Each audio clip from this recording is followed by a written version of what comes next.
Ele jogou de igual para igual em que termos? Por quê? A gente sabe que o mando de campo é muito importante. E o Corinthians era o dono do mando de campo. Ele tinha mais necessidade de buscar o resultado em casa do que o Flamengo. Então, na hora da substituição, ele tinha que arriscar um pouco mais. Qual é a opção? Pô, eu não posso perder o jogo.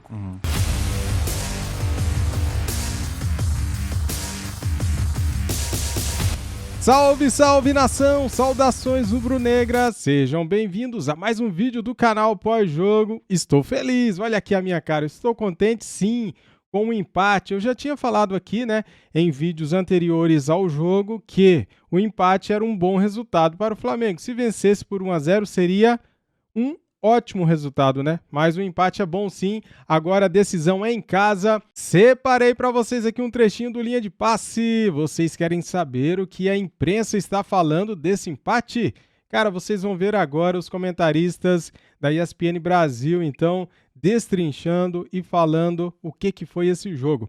Primeiramente, quero dar os créditos de vídeo para a ESPN Grupo Disney. Link na descrição do canal aqui do YouTube da ESPN. Valeu, galera! Deixa o like, se inscreva aqui no nosso canal e ative o sininho. E vamos ver agora o que eles vão falar. E depois eu comento aqui também um pouquinho sobre este jogo aí, que eu acho que foi muito bom para nós, hein? Agora a decisão é no Maracanã. Vamos lá então pro vídeo, simbora! Corinthians e Flamengo, primeira partida. Na próxima quarta-feira é o jogo da volta no Maracanã. Pedro Ivo Almeida, Eugênio Leal, Jean Oddi e Leonardo Bertozzi são os meus parceiros aqui na bancada. Sai com favoritismo reforçado, mas, como disse o Pedro Ivo, tem jogo. Eu acho que o Corinthians não vai para cumprir tabela semana que vem. O Corinthians vai para disputar um título e lutar muito por ele. Tem algo que me pega muito quando o Jean fala do Cássio. A gente poderia pensar, nossa, então os tais jogadores que poderiam fazer diferença, os tais decisivos do Flamengo, devem ter colocado bola naquela direção ali, à torta e à direita. Não foi o que aconteceu. O Cássio foi muito mais por situações menores. Especialmente aquela bola do Gabigol, né? Exatamente, em menor volume do que a gente pensou que o Flamengo pode fazer. E quando eu vejo esse Flamengo criando em menor volume, e não necessariamente o Cássio aparecendo, porque foi aquele avassalador Flamengo, eu acho que o jogo também está aberto por isso. Eu estou na dúvida do Eugênio. Será que não é o ápice técnico, de parte a parte? E se não é o ápice técnico, o Flamengo perde muito. Porque quando a gente pensa num Maracanã decisivo, é um Maracanã decisivo, um Flamengo que se impõe. É a qualidade com o ambiente.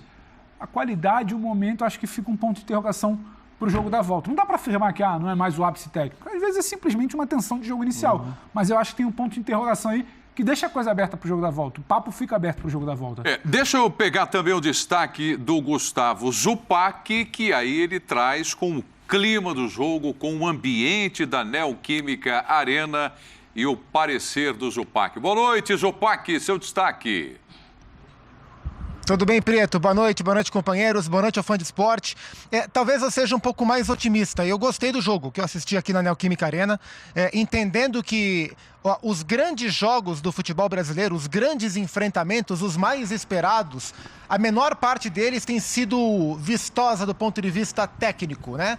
Esses grandes jogos têm sido muito mais disputados do que jogados, então eu sinceramente não esperava um jogo franco, com 30 finalizações, aquela coisa toda e 5 gols no jogo. Esperava de fato um jogo bem estratégico e bem jogado. Eu acho que o jogo foi bem jogado aqui, com muita marcação, é verdade. Acho que foi um jogo equilibrado e o fato de ser equilibrado quer dizer que o Flamengo jogou um pouco abaixo do que ele é capaz de jogar e o Corinthians, para mim, jogou perto do que ele deveria jogar. Acho que o Corinthians poderia ter finalizado melhor, mas enfrentar o Flamengo não é fácil e acho que o Vitor Pereira teve decisões estratégicas na montagem da estratégia muito boas. Acho que o Corinthians fez um jogo bom, acima do nível dele, e o Flamengo abaixo do nível dele. Por isso que eu acho que foi um jogo equilibrado. Em um primeiro tempo em que eu vi o Corinthians melhor, talvez o Corinthians, na minha visão, merecesse sair vencendo o primeiro tempo. No segundo tempo foi o Flamengo que conseguiu se impor mais, levando até mais perigo do que o Corinthians no primeiro. Mas foi um jogo de alternâncias, um jogo de boas estratégias. Para mim o empate foi justo, talvez o empate com gols seria mais justo do que o empate em 0-0. Mas um um jogo muito bem disputado, assim. Quando eu falo da estratégia do Vitor Pereira, eu acho que ele encontrou, mais uma vez, não foi a primeira vez, né? Em fragmentos, né? Em fragmentos dos jogos da Libertadores. Ele já havia conseguido gerar desconforto na posse de bola do Flamengo no campo de defesa do Flamengo. Hoje conseguiu até por mais tempo. Com a bola, conseguiu abrir muito bem os seus pontas, né? O Guedes de um lado, o Adson do outro. Usar a amplitude que o Flamengo não tem para espaçar a zaga, para gerar desconforto. Em alguns momentos do primeiro tempo conseguiu. E aí, por isso que eu acho que o Corinthians foi superior na primeira etapa. Mas no segundo tempo, acho que foi o Pedro que falou, acho que faltou um pouco de perna, faltou energia. O Flamengo começou a tomar conta e por isso ele tomou a impopular decisão, para boa parte da torcida que não gostou, e acho que para os próprios retirados também não, de tirar Guedes e Renato Augusto com 25 minutos. Foi uma decisão técnica, aliás, foi uma decisão com impacto técnico, mas que ele quis trocar energia porque ele percebeu que o Flamengo estava ganhando o território e de fato ganhou. O Flamengo fez um segundo tempo melhor, mas gostei da final disputada pelo equilíbrio, né? Concordo com os companheiros, tem jogo, o Flamengo, claro, tem mais chances de vencer na semana que vem, mas o Corinthians mostrou que talvez esteja quase pronto ou pronto para enfrentar o Flamengo. Acho que esse foi o recado que o Corinthians deixou para o seu torcedor. E queria deixar 2 destaques individuais, Preto, 2 jogadores que eu gostei. Em um jogo em que o Arrascaeta apareceu menos, em que o Pedro quase não pegou na bola, que o Gabriel participou menos, o Everton Ribeiro chamou muito jogo, fez muito o Flamengo jogar. Gostei do Everton Ribeiro e para mim o melhor em campo não foi o Cássio, para mim o melhor em campo foi o Gil. Para mim foi uma das melhores atuações que o Gil teve com a camisa do Corinthians, uma atuação muito grande, contra jogadores muito difíceis de serem marcados. O Gil não perdeu praticamente nenhuma disputa, para mim foi o grande nome do jogo aqui em Itaquera. Prieto. E o Thiago Maia? Pontuou um lance específico, até para corroborar com o que disse o Zupac. Tem um mano a mano com o Gabigol no segundo tempo e que a recuperação do Gil é espetacular. É verdade. Se eu não concordasse com o Zupac, eu diria, gostou do jogo por quê? Que o Renato Augusto fez um bom jogo. É claro que no primeiro tempo, pelo fato do Corinthians também ter tido menos posse de bola e tal, talvez a bola não chegasse tanto ao Renato Augusto para ele participar tanto do jogo quanto participa nas partidas, né, em casa, contra adversários mais fracos e tudo mais. Mas quando a bola chegou nele, você pode ver que ele sempre clareou as jogadas. Ele sempre achou espaços que não eram fáceis de ser achados. Então, ele acho que estava bem tecnicamente no jogo. Mas aí é aquela coisa que o técnico tem que fazer escolhas. E ao contrário do Dorival, como disse o Léo, que você tem que fazer escolha. Você quer manter a pegada, a física, você quer manter o time com gás no alto. Aí você olha para o banco e tem Cebolinha, tem Vidal, tem Marinho. O VP não tem essas possibilidades. Muito diferente. Quando você cita os bons momentos do Renato, eu estou de acordo, está passando aqui um tapezinho, os melhores momentos, a gente já vê algumas bolas que o Renato abre, serve, abre, chuta, abre, finaliza. E isso era quando o Corinthians tinha a bola. Isso é quando o Corinthians cita, o Zupac citou o tal desconforto. É quando o Corinthians deixa o Flamengo desconfortável, abafa, tira o espaço, quando o Corinthians teve a bola. Naquele momento da escolha de substituição, o Corinthians não tinha a bola. É quando o Flamengo se ajeita no início do segundo tempo. Então não adiantava você ficar esperando em que momento o Renato pode ser decisivo, porque nada indicava que o Corinthians ia voltar até a bola. Ele precisava voltar a pressionar para voltar até a bola. Aí é uma opção. O Renato, infelizmente, ele não te dá essa certeza. Ele te dá a certeza da qualidade com a bola no pé. Ele não te dá a certeza da reta final do jogo de uma pressão. É escolha. E o Vitor escolheu chegar vivo no segundo tempo. Não simplesmente, de qualquer jeito, eu tenho que achar um gol, deixa o Renato lá. Não foi isso. Ele precisava chegar vivo no segundo tempo. Pedro, segundo jogo, desculpa. Sobre a reação do torcedor, o que a gente pensa? O torcedor sempre vai ter a tendência a olhar mais o que o time tende a fazer com a bola. Né? Mais do que sem a bola. Então é natural. Como disse o Jean, a bola no pé do Renato Augusto é uma bola que a qualquer momento pode sair um passe decisivo.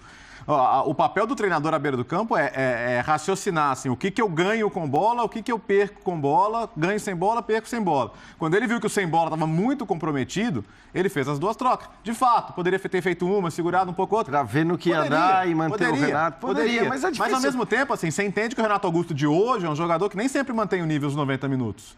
É natural, pelo momento da carreira dele também. A surpresa talvez tenha sido os 25 minutos, né? Precoce demais essa mudança? Sim, precoce, porque sim, ele cansa. Mas ele cansa um pouquinho mais à frente. Mais pra frente, até uns 35 pelo mais menos. Mais uns 10 minutinhos ali, eu acho que dava para ter segurado. Acho que poderia, por exemplo, sem tirar o Roger Guedes e talvez o Adson, já antecipando ali uma substituição que ele fez mais adiante e deixando para que se tenha a oportunidade do Renato em algum momento tirar um coelho da cartola. Porque ele tira. E durante o jogo ele teve momentos dessa forma que não foram concluídos. Tudo isso me leva a uma outra conclusão, que foi ruim para o Corinthians. Por mais que a gente tenha a impressão, o jogo terminou, o Corinthians disputou com o Flamengo. Vamos voltar àquela brincadeira do perdeu, mas jogou de igual para igual.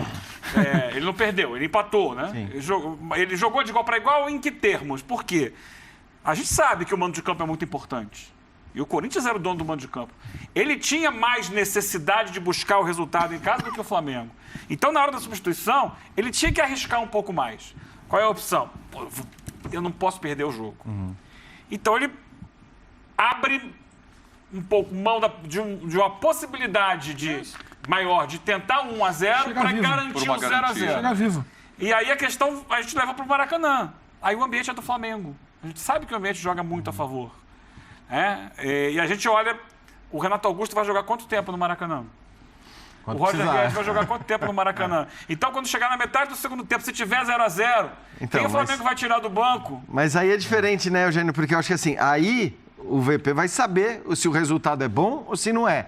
Eu acho que o 0-0 naquele contexto, porque era um 0-0, como disse o Zupac, num momento em que o Flamengo estava atacando mais, estava gerando mais perigo, estava criando mais, então você não sabe se aquele resultado é bom ou se não é, mas você vê que o jogo não está caminhando de um jeito positivo. Agora, o que eu quero dizer, no Maracanã, se o jogo tiver, sei lá, eu não sei, eu até acho que se o jogo tiver 0-0 a 15 minutos do final...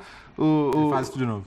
Não, ele vai considerar muito mais segurar esse resultado. Ainda mais que o Corinthians pro Maracanã tentar segurar o 0-0. Mas se estiver perdendo por 1-0, por exemplo, do Flamengo, aí eu acho que a mudança não seria essa. Quer dizer, aí você mantém o Renato Augusto porque você vai precisar do cara com a gol do Flamengo resolve a questão. Oi? Um gol do Flamengo no Maracanã resolve a questão. Em que sentido? Porque ele vai obrigar o Corinthians a assumir riscos que ele não consegue controlar. Especialmente jogando no Maracanã. Eu entendo o que vocês estão falando. O jogo assim, no Maracanã sobre pro Corinthians, vamos nos amarrar no 0-0 aqui, tentar levar pro Então, mas eu entendo que vocês estão falando sobre o favoritismo ter se ampliado. Eu só não vejo que é uma... Não sei, Jean. Então, mas eu vou fazer o contraponto. A minha dúvida é se é mesmo uma ampliação e se é uma ampliação, de quanto é. Exato. Porque a questão é a seguinte, ao contrário do que a gente... O que a gente sempre aqui perguntavam? Libertadores, Copa do Brasil. Em qual final o Flamengo é mais favorito? E a gente dizia... A Copa do Brasil, porque você tem 180 minutos. Em 90 minutos é muito difícil você querer dizer que o melhor vai ganhar. São 90 minutos. Tudo bem, agora são 90 no campo do Flamengo. Mas são 90 minutos e não mais 180. E acho que no próprio jogo de hoje, de alguma maneira, o Flamengo já mostrou que tem mais qualidade, né? Eu, pelo menos na minha visão, o Flamengo hoje produziu mais do que o Corinthians. Então, se o Flamengo produziu mais do que o Corinthians também no jogo em São Paulo, é claro que ele é favorito no jogo de volta. Só que agora ele tem 90 minutos e não mais 180. Então, eu não consigo ampliar muito esse favoritismo do Flamengo em relação ao que era no começo do confronto. Eu acho que encaixa uma pergunta aqui agora que entra exatamente nesse ponto de discussão de vocês. Quem vocês acham que no vestiário, neste momento, está com uma boa sensação de um empate? Posso te devolver uma? Foi legal para nós. Posso te devolver Os uma? dois. Você vai fazer outra pergunta? Não, mas tem alguém com uma sensação ruim? Então. Não, acho que não. Então, é o que o Gustavo falou. confortável. Os dois. Pelo que foi o jogo. Pra quem? Eu acho que naquela hora que você chega no vestiário... Não tem uma grande lamentação, hoje em por isso que dia, eu não consigo te responder primeiro.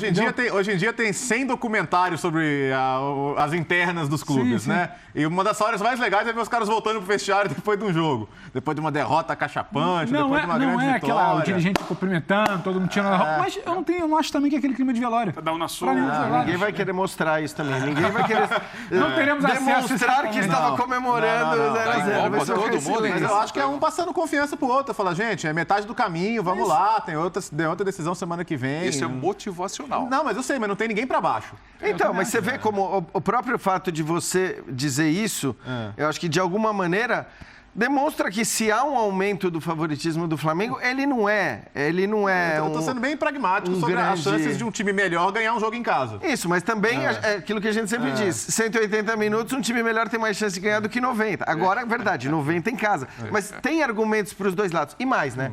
Acho que se a gente concorda que o Flamengo criou mais, você, no fim das contas, sai de um jogo que você poderia ter perdido com um empate. Ô, Zupac, E também... o resultado foi bom para quem, esse empate? Para o Flamengo, né? Para todo mundo, Prieto, para os dois, porque assim, de um lado, e aí não é ficar em cima do muro, né, onde eu quase estou, mas é porque de fato o Vitor Pereira chega no vestiário, não, tô aqui. O Vitor chega no vestiário e fala para os seus jogadores, olha, nós conseguimos enfrentar em um jogo extremamente equilibrado, um jogo de alternância, de momento bom para lá, momento bom para cá, um time que é considerado melhor do que o nosso. Conseguimos enfrentar e vamos jogar no Rio de Janeiro, podendo até, quem sabe, em algum momento defender um empate e levar para os pênaltis. Não é ruim para o Corinthians também essa circunstância. Então o Corinthians fez um jogo, na minha visão, bom, inteligente, não perdeu para um time que o venceu 2 vezes há pouco tempo em um confronto também eliminatório e chega vivo no Maracanã. Então o Corinthians tem por que gostar do que aconteceu aqui. E o Flamengo também. Dorival vai chegar para os seus jogadores e vai falar, olha, é nítido que jogamos menos do que estamos acostumados e ainda assim levamos para casa um placar onde basta uma vitória simples dentro de casa para a gente ser campeão. Então o Flamengo também tem por que achar o interessante o empate aqui. O que eu acho que fica do Flamengo é um recorte que vai se ampliando desse time titular, o famoso time das Copas, também pelo Campeonato Brasileiro. Porque nos últimos 3 jogos que esse time enfrentou, os times que estão bem colocados no Brasileiro, Fluminense, Inter e Corinthians, esse Flamengo não venceu nenhum. Perdeu do Fluminense, empatou 0-0 com o Inter, empatou 0-0 com o Corinthians. O que não quer dizer que tá uma tragédia, porque nenhum dos 3 jogos do Flamengo foi ruim. Nem contra o Fluminense, nem contra o Inter, tampouco hoje. Mas eram jogos que o Flamengo estava acostumado a vencer.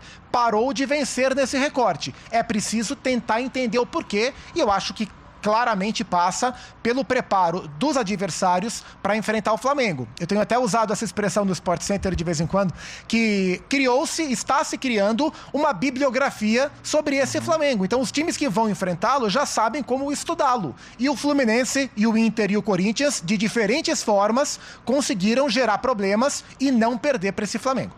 Quase uma jurisprudência. E aí, gostaram do que eles falaram, cara? Ó, não concordo com tudo aí que eles falaram. Acho que o Flamengo fez um bom jogo. Na medida do possível, fez um bom jogo, né? Considerando que estava jogando fora de casa, o Flamengo no segundo tempo teve bola na trave, teve várias finalizações de Gabigol, de Pedro. O Flamengo poderia muito bem ter saído com a vitória, né, cara? Só que o Cássio foi um dos melhores em campo. Do lado do Flamengo, acho que o Thiago Maia jogou muito bem junto ali com o Davi Luiz, que foi bem também. E o Léo Pereira, né? Apesar de ter falhado naquele lance, que quase saiu o gol ali para o Corinthians, ele se redimiu depois e fez uma jogadaça, cara, tirando uma bola ali que seria um gol do Corinthians, né? Foi bem depois, se recuperou. O Rodinei não comprometeu, jogou dentro ali da margem segura, né? Rodinei foi bem, junto com o João Gomes. O juiz, cara, cagou o pau, né? O juiz, com 20 minutos de jogo, uma falta boba, que nem era para cartão, ele vai dar um cartão pro João Gomes, prejudicando o Flamengo, tirando o João Gomes da final no Maracanã. A arbitragem é um problema sério no Brasil, né? A gente não tem um dia de paz, um jogo de paz com a arbitragem. É impressionante como que eles erram. É impressionante. Pois é, fazer o quê, né? Esta é a arbitragem no Brasil. Acho que o Flamengo fez um bom jogo, o empate foi bom para nós. A decisão agora no Maracanã, quarta-feira que vem, o Flamengo lá vai jogar melhor com a força da torcida empurrando, né? Para os corintianos aí que ficaram falando que ia golear o Flamengo por 2, por 3. E aí, golearam? Estão felizes? E aí, o que vocês vão falar agora? Vocês não falaram que ia vencer o Flamengo? Que ia dar uma surra no Mengão? Tá aí, deram nada, né? Flamengo é Flamengo. Se o Flamengo apertasse um pouquinho mais, eu acho que até venceria o jogo. Mas, cara, o Flamengo foi para não se expor muito e soube administrar o jogo, né? Correu um certo perigo em certos momentos, mas com a bola no pé, no ataque, o Cássio salvou o Corinthians. Essa é a verdade, né? E a gente vai vencer sim essa Copa do Brasil, eu tenho muita fé. Você também acredita? Você tem fé? Comente aqui. Eu acho que sim, galera, o Tetra vem aí, hein? Ó, separei aqui para vocês então um trechinho do Linha de Passe. Deixa o like, se inscreva no nosso canal e ative o sininho para não perder nada e para receber vários vídeos como esse aqui. Valeu, tamo junto, saudações rubro-negras e fui!